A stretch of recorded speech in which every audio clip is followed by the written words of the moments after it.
शुभ और रूपाली दोनों स्कूल के समय से ही एक दूसरे को बहुत पसंद करते थे।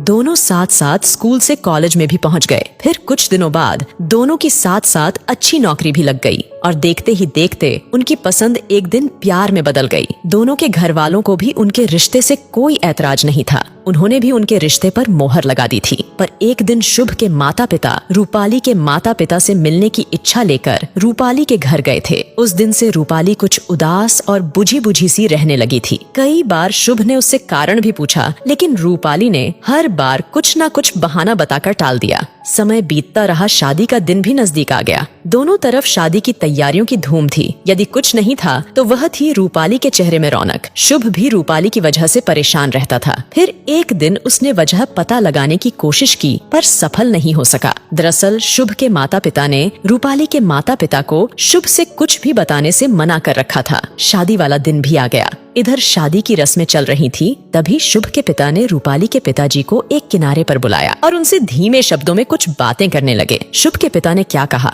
यह तो शुभ नहीं सुन सका, लेकिन रूपाली के पिता बोल रहे थे, समद्धि जी, हमें थोड़े दिन की मोहलत दीजिए, हम शीघ्र ही व्यवस्था करवाएंगे, आप निश्चिंत रहें। जब यह शब्द शुभ के कानों में पड़े तब वह आगे की बात सुनने के लिए वहीं पर ठिठक गया। अब उसके कानों में साफ साफ शब्दों में सुनाई पड़ रहा था जब उसके पिता बोल रहे थे कि शादी के बाद क्या भरोसा आप अपनी बात से मुकर जाएं तो फिर हम क्या कर लेंगे। तभी पीछे से शुभ ने तेज आवाज में कहा, आपने मेरे ऊपर घड़ों पानी डाल दिया पिताजी, वाकई आज आपने मुझे बहुत शर्मिंदा किया है। शुभ के पिता शुभ की आवाज सुनकर शांत हो गए। जब शुभ ने फटकार लगाई तब और भी बहुत से लोग इकट्ठे हो गए। तब तक रूपाली भी वहां पर पहुंच गई थी। सबकी बातों से शुभ के पिता बहुत शर्मिंदा हुए। फिर उन्होंने अपने किए की माफी मांगी और विवाह संपन्न कराने की विनती की। शुभ जैसा दामाद पाकर आज रूपाली के माता पिता और रूपाली को फख्र हो रहा।